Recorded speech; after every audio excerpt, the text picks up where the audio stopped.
Okay, manalangin po muna tayo. Panginoon naming Diyos, salamat po sa araw na ito. Pinagtipon-tipon po niyo kami, Panginoon, sa Bible study na ito. At tulungan niyo po kami sa Bible study na ito sa taong ito na patuloy niyo pong pagpalain. Gabayan niyo po kami sa pag-aaral po ng inyong salita at tulungan niyo po ako sa pagpapaliwanag ng inyong salita upang maintindihan po ng lahat at maipamuhay po namin ang matututuhan po namin sa araw na ito. Salamat po muli, Panginoon, at tinataas po namin ang pangalan niyo sa kalagitnaan po namin, Panginoon. Ito po ang panalangin ko sa pangalan ni Jesus. Amen. Okay? So, yung mga makikinig sa atin sa Facebook later on, kung gusto po nila mag-join sa atin sa International Bible Study natin, no, every Saturday dito sa Vancouver area, 7 p.m. Sunday sa Philippines, 11 o'clock sa Zoom. Okay? So, ngayon po, pag-aaralan natin ang Psalm 63 at ito po ay pinamagatan ko na a heart that seeks God. Okay? Puso na humahanap at o naghahanap sa Panginoong Diyos. Okay? Babasahin ko po yung Psalm 63 verse 1 to 8 at bilang paggalang po natin sa pagbabasa ng salita ng Diyos. So manahimik lang po tayo. Kung meron po kayong mga Biblia, sabayan niyo rin po akong basahin to silently. Okay? So sa babasahin ko po to sa Tagalog, ang gamitin ko po yung Tagalog Contemporary Bible, yung ang salita ng Diyos. Okay? So ito po ang sabi ng manunulat ng Salmo 63. O Diyos, kayo ang aking Diyos, hinahanap-hanap ko kayo. Nananabik ako sa inyo ng buong puso't kaluluwa, tulad ng lupang tigang sa ulan. Nakita ko ang presensya niyo doon sa templo. Nasaksiyan ko roon ang inyong kapangyarihan at kaluwalhatian. Verse 3, Ako ay magpupuri sa inyo sapagkat ang inyong wagas na pag-ibig ay mas mainam pa kaysa buhay. Pasasalamatan ko kayo habang ako'y nabubuhay. Itataas ko ang aking mga kamay sa paglapit sa inyo. Masisiyahan ako tulad ng taong nabusog sa malinamnam na handaan at magpupuri ako sa inyo ng awit ng kagalakan. Sa aking paghimlay, kayo ang naaalala ko. Sa buong magdamag, kayo ang iniisip ko. Dahil kayo ang tumutulong sa akin, aawit ako habang ako'y nasa inyong kalinga.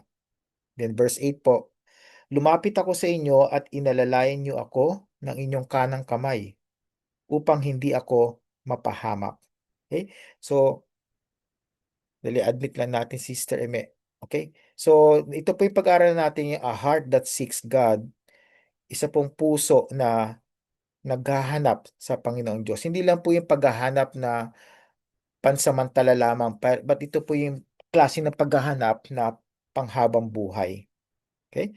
So titingnan po natin dito, no, in a way of introduction. Ito pong Samo na to, 63, ay sinulat po ni David o ni Haring David nung siya po ay nag-escape sa kanyang mga kaaway. Nung siya po ay nasa wilderness, no, sa disyerto. At dito po, syempre sa disyerto, kung alam po niyo, no, hindi lang po mainit doon, kundi walang pagkain, walang tubig, at marami mga wild animals. So marami po siyang naengkwentrong peligro habang siya po ay nasa wilderness. So doon po sa wilderness, dry nga po yung ground, no? Tapos mahirap po yung mga panahon na ginugol po niya sa lugar na ito. Okay? Dito po sa panahong ito, siya po ay tumatakas sa kanyang mga kaaway. Maaring hindi po nila natin sigurado kung sino po yung kaaway niya dito. Maaring si Haring Saul, yung hari po bago naging hari si David, o kaya pwede rin po yung later on sa pamumuno ni Haring David sa Israel, yung si Absalom, yung isang anak po niya na nagtatry po na maging hari in place of him. Okay? So nevertheless, ito po yung point na nangyari kay King David. Nasa disyerto po siya at hinahabol po siya ng kanyang mga kaaway. Okay? Pero makikita po natin dito, habang pinag-aralan po natin itong salita ng Diyos, na hindi po siya nagko-complain, no? Hindi siya nagreklamo. Kahit na po hirap na hirap yung buhay niyo po sa wilderness, sa disyerto, ang nasa puso po niya, nasa isipan po niya ay yung paghahanap sa Diyos, sa presensya po ng Diyos sa kanyang buhay. Okay? So makita po natin dito, when life is dry, what you thirst for reveals what matters most. Okay? So maaring wala tayo sa wilderness na literal na wilderness, pero may mga panahon sa buhay po natin na tayo po'y malungkot o kaya umiiyak o maaring nawalan tayo ng mahal sa buhay o meron tayong sakit na terminal o meron tayong mga problema na hindi po natin malutas at di mabigyan ng kalutasan, no? Mga suliranin na talagang nagpapabigat ng ating kalooban. So, yun pa yung mga panahon na wilderness na tinatawag. So, sa panahon po niyon, kung ano po yung pinag-uuhawan po natin, kung ano po yung pinupuntahan natin, kung pa tayo po yung nauuhaw sa panahon po na iyon, yun po napapahayag kung sino o ano po ang tunay na Diyos sa ating buhay. Okay? So, yan po magiging tema ng pag-aaralan po natin. Okay? So, ang main idea po natin ay ganito. Kung kayo po ay nagtitake ng notes, I advise you na magsulat po kayo ng notes kasi napaka-importante po ng mga ituturo ko sa inyo sa araw na ito. Okay? So ito po yung pangunahin nating idea or ito yung parang pinaka-summary ng ating pag-aaralan.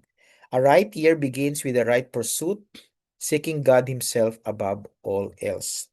Okay? So makita po natin dito, especially ngayon, no, January 18 na sa inyo, sa akin January 17. So mga almost 3 weeks na since the start of the year. So minsan at this point in time, iniisip-isip pa rin po natin, ano ba yung goal natin sa buhay? Ano ba yung aking dapat gawin? Okay? Doktor man kayo o pastor man kayo o engineer man kayo o businessman o ano man ang kalakaran nyo sa buhay, kailangan po, kung tayo po ay Kristiyano, dapat po tama yung pursuit po natin, tama yung goal natin, tama po yung adikain natin. Hindi lang po para sa taong 2026, kundi para na rin po sa rest po ng buhay natin. Okay? At ang ang suggestion ko po sa inyo, ang advice ko po sa inyo, ang dapat po nating pursuit ay to seek God Himself above all else. Okay? Ang Diyos po ang ating hahanapin sa lahat-lahat ng mga tao at mga bagay sa ating buhay. Okay? So titingnan po natin paano po ginawa po ni Haring David to. Paano po niya hinanap ang Panginoon? Paano niya pinursu, okay, ang Panginoong Diyos sa kanyang buhay nung siya po ay nasa wilderness. Okay? So, tingnan una-una, makita po natin sa verses 1 and 2, seek God personally and passionately. Okay? So, hinanap po niya ang Panginoon in a personal way at ginawa po niya ito with devotion. Okay? Committed po siya talaga. Kumbaga sa ano, kahit na ano po mga distraction sa buhay niya, lalo na ngayon, nasa wilderness po siya, syempre gutom siya at nauuhaw at marami pong mga wild animals doon. Hindi po siya na-distract. Ang focus lang po niya ay ang Panginoong Diyos. Okay? So again, basahin po natin ang verses 1 and 2. Sabi po dito, O Diyos, kayo ang aking Diyos, hinahanap-hanap ko kayo. Nananabik ako sa inyo ng buong puso't kaluluwa na tulad ng lupang tigang sa ulan. Nakita ko ang inyong kapangyarihan at kaluwalhatian sa inyong templo. Okay? So, kita po niya dito, sabi po niya, O Diyos, kayo ang aking Diyos, no? So, tinuturing niya ang Diyos ng Biblia na personal na Diyos po niya. Hindi lang po Diyos ng Israel o Diyos ng mundo, kundi Diyos niya personally. So, kayo rin po, tinuturing po ba ninyo ang Diyos ng Biblia bilang sarili po ninyong Diyos? Doon po nagsisimula yun, yung identity po natin, kung kayo po ay Kristiyano, ang identity natin ay nakabatay po sa ating personal na relationship sa Diyos. Okay? So ano man po ang ating mga titulo, ano man po ang ating posisyon sa buhay, ang importante po ay na itatanong po natin sa sarili natin, meron po ba akong personal relationship sa Diyos? Okay? So, kung meron po tayong personal na relationship, then ito po dapat mong ating na layunin. Okay? Hanap-hanapin po natin ang Panginoon. At sinabi po diyan, nananabik ako sa inyo. So, kumbaga sa ano, may desire, sabi niya, yung craving niya. Para pag kayo po, no, may paborito kayong pagkain, ano po yung gusto nyo?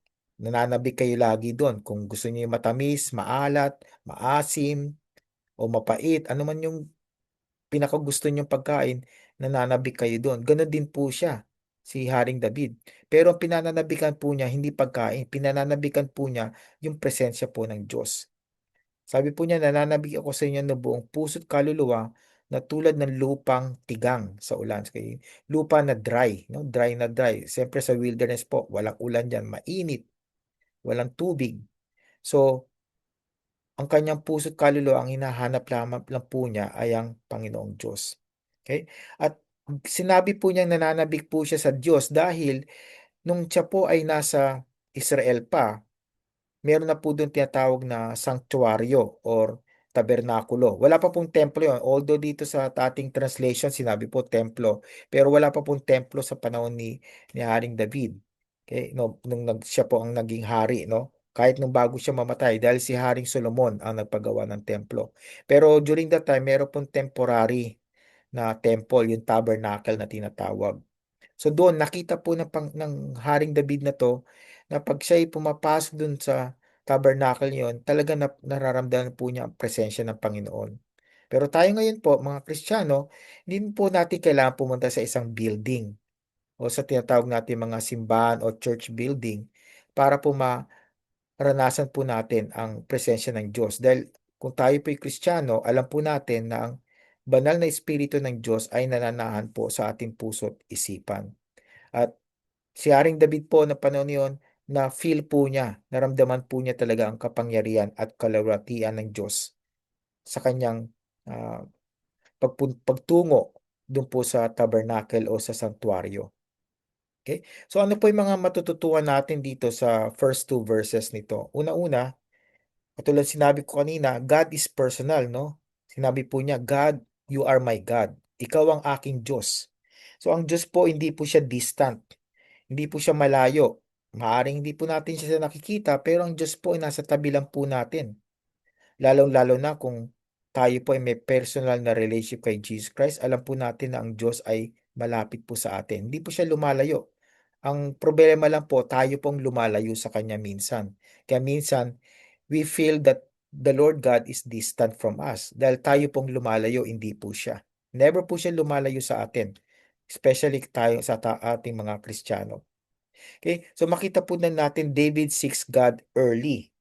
Okay? So sabi niya, dito na masyado na-express sa Tagalog version, pero sa English sabi po niya, I seek God early. Or sa ibang English translation, sabi po, earnestly. Okay? So, may dalawang meaning po yun, early and earnestly. Yung early, ibig sabihin, maaga. Ibig sabihin, bago pa sumikat ang araw, gising na siya, hinahanap na niya ang presensya ng Diyos. And at the same time, goal po niya sa araw-araw na kanyang pamumuhay na magiging committed po siya. Magiging committed po siya sa Diyos sa buong araw na binibigay po sa kanya ng Diyos. At hindi niya sinasabing later na lang ako magkakaroon ng communication with the Lord. Sabi niya, ito yung unang-una kong dapat gawin. Okay? So he seeks God early, not eventually. And makita po natin his desire for God is deeper than his physical need for water. Okay? So mas malalim po yung kanyang pananabik sa Diyos kaysa sa tubig, kaysa sa pagkain na siyempre kailangan po din dyan yun. Hindi niya man sinasabing hindi niya kailangan ng tubig, hindi niya kailangan ng pagkain. Kailangan po niya, pero sabi niya, mas kailangan po niya ang Diyos. Sana ganun din po tayo, no? Masasabi natin, Lord, mas importante kayo kaysa sa tubig, kaysa sa pagkain na kakainin ko. Dahil kayo po ang aking Diyos at kayo po ang nagbibigay sa akin ng kalakasan at ng katatagan ng loob. So he longs not for escape but for God's presence and glory. Hindi niya sinasabi na nasa wilderness po siya na, Panginoon, iligtas mo ko sa aking mga kaaway. Although part din yung kanyang puso't isipan. Pero sabi niya, gusto kong makita ang inyong kaluwalhatian, ang inyong presensya, Panginoon. So, napaka-importante po, no, ng ganitong um, puso. Puso na umahanap po lagi sa Diyos. Sana ganun din po tayo. Lagi nating hinahanap ang kaluwalhatian at ang presensya po ng ating Diyos. So, tanungin po natin ating mga sarili, sino o ano ang ating hinahanap-hanap sa bawat araw? Yung unang-una po, Maaari bang hinahanap natin yung cellphone po natin kaagad pagkagising para po makita po natin kaagad kung ano yung mga messages sa atin o mga email or whatever, no? O inuuna po natin ng Diyos. Sabi po sa Matthew 6:33, no? Seek ye first the kingdom of God and His righteousness, and all these things shall be added unto you. Okay? So sa nawa, unahin po natin ang Panginoon sa ating pagising. So dry seasons can drive us to deeper dependence on God. Tulad po ni Haring David, nasa dry season po siya ng life, no? May mga kaaway siya, wala siyang pagkain, walang tubig. Pero instead na lumayo siya sa Diyos, lalo po siyang lumapit sa Diyos. Kasi po, yung mga dry season sa buhay natin, minsan, yun ang nagpapalayo sa atin sa Diyos eh. Dahil nagiging bitter tayo rather than better. So, nangyayari, lumalayo tayo sa Diyos at siyempre, hindi po maganda resulta sa buhay natin. Pero kung sa dry season po ng life natin, lalo tayong lumalapit sa Diyos, lalo tayong nagdidepende sa Kanya, talagang ma-appreciate po natin na ang Diyos po ay sumasagot po sa ating mga panalangin at lagi po siyang nasa ating tabi. Okay? So when you thirst for God, He becomes your strength. Okay? So ang ating source ng pagkauhaw ay ang Diyos po lamang. Siya po ang ating pinupuntahan pag tayo nauuhaw at nagugutom, then bibigyan po niya tayo ng kalakasan. Dahil pinramis po niyan eh. Ng Panginoon Diyos sa atin, sa Salmo, sa mga sinulat ni Haring David, all throughout the Old Testament and even the New Testament. Halimbawa po dyan, si Apostol Pablo, ilang beses po siya talaga na ah, alos mamatay na, pero talagang nagdepende po siya sa Panginoon. At dahil po doon, lalo po siya nagkakaroon ng kalakasan at ng katatagan ng loob na ipahayag po ang salita ng Diyos sa kanyang mga nakikinig. Okay? So, pangalawa po, value God supremely. Una po, kailangan hanapin po natin siya, no? Personally and passionately. Ngayon, kailangan ibigyan natin siya ng value. Okay? Number one, dapat sa buhay natin. Sa verse 3, sabi po, ang inyong pag-ibig ay mahalaga pa kaysa sa buhay. Kaya pupurihin ko kayo. So, kita po ninyo, no? Sabi niya, ang pag-ibig ng Diyos ay ang may importante pa kay David kumpara sa kanyang buhay. Okay? Pasasalamatan ko kayo habang ako'y nabubuhay. Itataas ko ang aking mga kamay sa paglapit sa inyo. Masisiyan ako tulad ng taong nabusog sa malinamnam na handaan. Okay? So kita po ninyo to, no? Una-una sabi niya, yung pag-ibig ng Diyos ang pinakamahalaga sa buhay ni Haring David. At dahil po sa kanya, sa pag-ibig ng Diyos, sabi po niya, pupurihin kita at pasasalamatan kita habang ako'y nabubuhay. At pinakita po niya ang kanyang pasalamat sa pamamagitan ng pagtaas ng kanyang mga kamay. Okay? So, parang tayo po na pag nagwo-worship tayo sa ating mga services, tinataas natin ang ating mga kamay, hindi po para magpakitang gilas, kundi ginagawa po natin yan para ipahayag natin sa Panginoon ang ating pasalamat at papuri sa kanyang pangalan, sa mga pagpapala po niya. At sabi po niya dito, number 5, masisiyahan ako tulad ng taong nabusog. Okay? So kahit wala po siyang tubig, wala po siyang pagkain na masarap dahil nasa wilderness po siya, no? Disyerto. Sabi po niya, mabubusog pa rin ako at masisiyahan ako. Dahil alam po niya, ang satisfaction lamang po niya bilang tao ay makakamit lamang po niya sa pamamagitan ng Panginoong Diyos. Sa nawa, ganun din po tayo, no?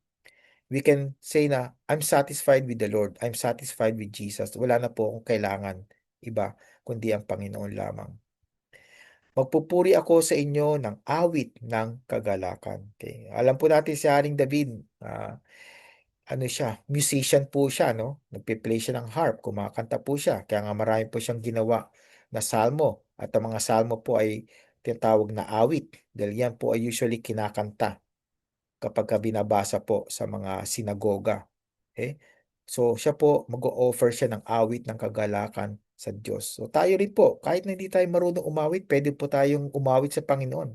Dahil hindi naman tayo i-criticize ng Panginoon pag tayo kumaawit. Natutuwa po siya kahit na hindi magandang ating boses pero umaawit tayo dahil pinapakita po natin yung papuri natin sa Kanya at appreciation natin sa Kanya sa ginagawa po niya sa ating buhay. Okay? So makita po natin dito, God's loving kindness outranks life itself. Okay? So yung pag-ibig po ng Diyos, yan po ay mas importante sa ating buhay. Praise flows from proper priorities. Dahil inuna po ng Haring David ang kanyang papuri, ang kanyang pagmamahal sa Panginoon, ang kanyang personal relationship sa Panginoon. Then, normal na lang po sa kanya magpapuri. So, God alone satisfies the soul. Yan po isa pang natutuwa natin. Ang Panginoon lamang ang makapagbibigay ng kabusugan. So, kita po ninyo, karamihan ng mga mayayamang tao sa mundong ito, lalong-lalo na yung mga hindi Kristiyano na mayaman, hindi po sila nasa-satisfy. Kahit na po maraming-marami na silang pera, gusto pa nila magkaroon pa ng lalong maraming pera. Kahit na po minsan hindi na po nila kailangan yun dahil hindi sila nasa-satisfy. Pero kahit na hindi tayo mayaman, kahit average lang po tayo na tao, or kahit mahirap po tayo, kung ang Panginoong Diyos ang nagbibigay sa atin ng satisfaction, then just like King David, we can say that I am satisfied with the Lord. Sana ganoon din po tayo na ang satisfaction po natin ay sa Panginoong Diyos lamang. So what competes with God for first place po sa inyong buhay? Alam po ninyo, kung hindi first place ang Diyos sa buhay ninyo, may idolo po kayo, may idol po kayo. Any place, object, or person, or even idea na number one sa puso po ninyo, idol po yon. Kung hindi po Diyos yon. Gusto po ng Panginoon na siya po ang number one sa ating mga puso't buhay. So what you value most will shape what you worship most. Okay? So, kung ano po yung pinaka-importante sa buhay ninyo, yun ang magiging source po ng worship po ninyo. So, kung pera po ang pinaka-importante, then anong mangyayari po? We will worship money. So, para pong sinabi ng Panginoong Hesus sa Mateo 6, no? Doon po sa 24 to 33, sabi po niyan, 19 to 21 pala, yung before the 20, verse 24 to 33, sabi po niyan, lay up treasures on heaven rather than on earth. For where your treasure is, there your heart will be also. O kita po ninyo, kung saan po yung treasure natin, ang treasure natin is heaven, treasure natin is sa Diyos mismo, then yung pong susundin ng puso natin. Pero kung treasure po natin ay yung pera, yung mga material na bagay, then doon po pupunta ang puso natin. At yun po ay magiging idol po natin. Okay? So what you value most will shape what you worship most. Lastly, na po natin, cling to God continually. So sabi pa ni Haring David, seek God personally, passionately. And then secondly, sabi po niya, you need to put God first in your life. Siya po ang pinaka-importanting tao sa buhay ninyo.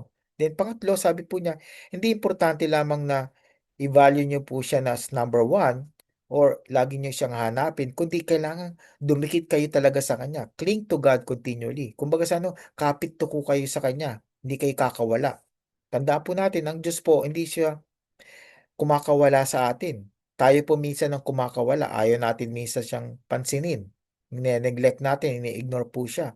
Pero sabi po na Haring David, para maging maayos po ang buhay ninyo, mahirap man kayo o mayaman, malungkot o masaya, you need to cling to God continually.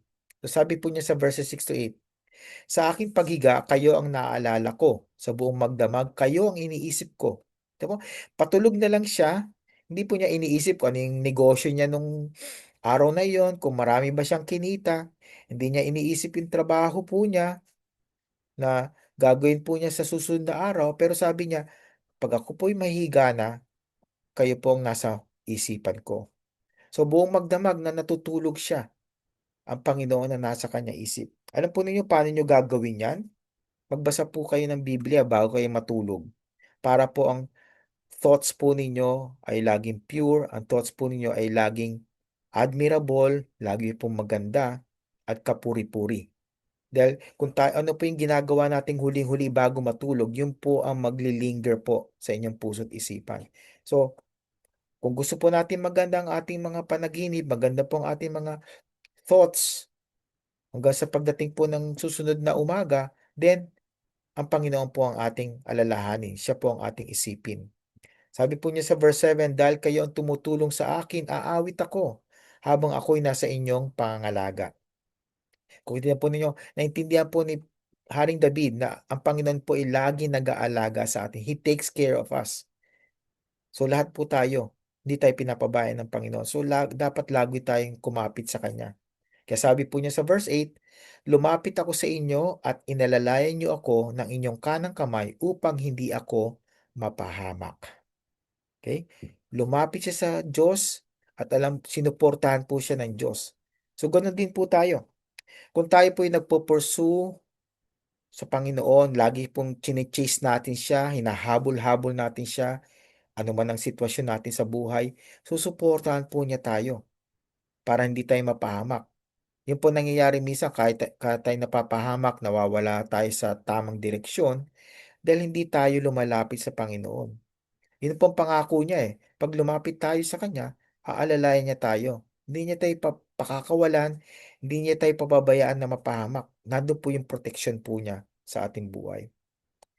So makita po natin dito, David remembers God day and night. Okay? So kita po ninyo, he rejoices in God's protection. Okay? So natutuwa po siya, alam po niya na ang Panginoong Diyos ay laging nakaalalay sa kanya at sumusuporta sa kanya. So hindi po siya natatakot kahit nasa wilderness po siya. Kahit hinahabol po siya ng kanyang mga kaaway, pinapapurihan pa rin niya ang Panginoon dahil alam niya kung wala siyang ginawang masama, wala siyang ginagawang kasinungalingan, wala siyang ginagawang katiwalian sa kanyang buhay at hindi po niya dinidisobey ang utos ng Diyos, nandun po yung protection ng Diyos sa kanya, araw at gabi. So though David clings to God, God upholds him. Okay? So tayo ganun din po. Pag umahawak tayo sa Diyos, hinahawakan din niya tayo ng matindi. Di po ba? Ganun pong ginagawa ng Diyos. Hindi yung pag umahawak tayo sa Kanya at iisnabing na po niya tayo. Hindi po ganun ng Diyos. Yun pong gustong-gusto niyang mangyari sa ating buhay na lagi tayong kakapit sa Kanya. Okay? Faith clings but grace carries. Okay? So yung pag-cling po natin sa Panginoon, yun po yung faith natin. Kung sabihin natin sa Diyos, Diyos ko, marami akong problema, pero kakapit ako sa inyo. Anong mangyari sa buhay ko? At yung biyaya po ng Diyos, yung grace ng Diyos, yun po ang nagkikerry sa atin all throughout the problems. Tanda po ninyo, pag tayo po yung mga problema o trouble sa buhay natin, ano po napapansin ninyo? Hindi tayo inaalis ng Panginoon sa problema. Inaalaw po niya na mag-go through tayo sa problema. Pinapadaan niya tayo sa trouble na yon. Bakit? Dahil doon niya mapapakita lalo kung gaano po kalakas ang kanyang strength, kung gaano po kalakas ang kanyang grace sa buhay natin. So, at the end of that problem, at the end of the tunnel, kumbaga, ng problema natin, na-appreciate natin yung light, na-appreciate natin yung support, yung strength, at yung promises ng God na pinangahawakan po natin. Sa mundong ito po, no? Pag tayo nagdidepende sa Diyos, sabihin nila, oh, mahina kang tao. Ba't ka nagdidepende sa Diyos? Magdepende ka sa sarili mo. Pero sabi po ng Biblia, dependence is strength, not weakness. Pag lalo po tayo nagdidepende sa Diyos, lalo po tayong lalakas. Bakit? Kasi po, yung mahawak po sa atin, yung sumusuporta po sa atin, ay ang pinakamalakas na being sa buong mundo. Siya po yung supreme being, the strongest person in the whole universe. So, kung magdidepende tayo sa Kanya, talagang super lakas po tayo, no? So, ganun po ang dapat natin gawin. Lagi tayong magtitiwala sa ating Panginoon. Okay? We cling to God, but it is God who holds us up. Okay? So, by faith, kumakapit tayo sa Diyos, and then, dahil nakikita niya yung faith natin, lalo po niya tayong sinusuportahan.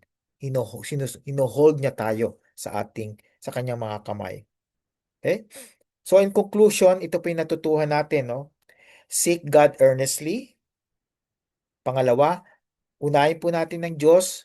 Give Him the number one value sa buhay po natin. And then, kapit tayo sa Panginoon. Okay? Parang sinasabi, kakapit na ako sa patalim. Pero ngayon, hindi po tayo kakapit sa patalim. Kakapit tayo sa Diyos. Mas malakas po yon. At sigurado, meron tayong proteksyon pag tayo po sa Diyos kumapit. Okay? So, ito po yung challenge ko sa inyo. Kung di pa po ninyo nasisimulan sa start po ng year na to, magbigay po tayo ng 30 minutes. Kahit 30 minutes lang po. Daily appointment with God sa week na ito at sa rest of 2026. Okay? Ibig sabihin ko po na appointment, mag-set tayo ng time with the Lord. No? Mag-commit tayo, Lord. Papasok ko ng mga 7 or 8, so gising ko siguro ng mga 5 o'clock, mas maaga sa usual. Then, dito ako sa living room or sa kitchen, sa dining or sa bedroom ko, kahit saan lugar, mag-set po kayo ng appointment at specific time with the Lord.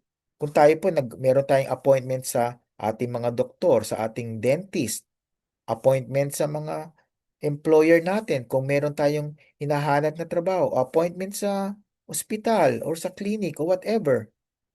Di ba lalo tayong dapat may appointment sa Diyos para po tayo maging disciplined at ma-develop po yung habit natin na magbabasa ng salita ng Diyos at mag-aaral po ng salita. Okay? At pangatlo, seek Him early. Seek Him early and earnestly. Ibig sabihin, maaga at with commitment, with devotion. Buong puso po natin. Pag nagbabasa po tayo ng Biblia, nag-aaral po tayo ng salita ng Diyos, dapat po meron po tayong sariling times, sariling lugar na tahimik at hindi lang po yon. Hindi tayo nadidistract, nakafocus po tayo. So, kaya nga, yung ibang mga nagbabasa ng Biblia, sabi nila, Paso, nag-aaral ako ng Bible sa sa cellphone ko or sa computer o sa tablet. Maganda po yun, okay, kung ginagawa po niyo, pero marami pong distractions sa mga gadgets. Kung meron po kayong printed Bible, mas maganda po. At alisin niyo po yung phone, alisin niyo yung tablet niyo or computer, malayo po kayo doon. At para po, ikaw lang po, sarili po ninyo at ang Diyos ang may appointment during that time. Okay? 30 minutes lang po. Ano ba naman yung 30 minutes sa the whole day, no? And then later on, mafe-feel po ninyo, katulad ko po, 30 minutes hindi na po enough. Gusto ko pa po. Minsan, nagsimula ako 30 minutes, kulang pa. I want more. So, minsan umaabot ang 1 hour, 1 and a half. I think pinakamatagal ko yata almost 3 hours. Well, maintindihan po nyo dahil po ako pastor po. May sarili akong time for that. Pero kung kayo po napaka-busy, magsimula po kayo sa 30 minutes. Then later on, kung kulang 30 minutes, gawin po nyo 1 hour. Or i-breakdown ninyo kung meron kayong schedule break sa inyong trabaho, sa noon time o lunch time, do it them. Okay? O kaya sa gabi bago matulog. Okay? So hindi po kailangang laging umaga, depende po sa schedule nyo. But ang importante po, mag-develop po kayo ng schedule, ng habit. Idisiplina po niyo sarili. Katulad pa ng disiplina niyo sa inyong kalusugan, disiplina niyo sa pagkain, disiplina niyo sa inyong pagtatrabaho, kailangan may disiplina din po tayo sa ating Bible reading and study. Okay? So hanggang dito lang po at mananangin po tayo at ipopost ko po itong recording na to sa Facebook. So manalangin po muna tayo on behalf of the people na makikinig po sa atin sa Facebook. Okay? Let's pray. Dear Lord, maraming salamat po sa inyong salita. Tulungan niyo po kami, Panginoon, na patuloy na saliksikin po namin ang inyong puso at maunawaan po namin ang inyong salita. Nawa, Panginoon, ay magkaroon kami ng disiplina at ma-develop po namin yung regular habit na hindi lang po magbasa, kundi mag-aral ng inyong salita sa araw-araw. Nawa magkaroon kami ng opportunity at gumawa kami ng appointment with you. At least 30 minutes. Sa simula po, 30 minutes po na pag-aaral po ninyo salita. Bukod po sa aming Bible study na weekly at yung pag-attend po namin ng church services on Sunday morning or Sunday afternoon. So salamat po muli, Panginoon, at ito pong pinapanalangin namin sa pangalan ni Jesus. Amen.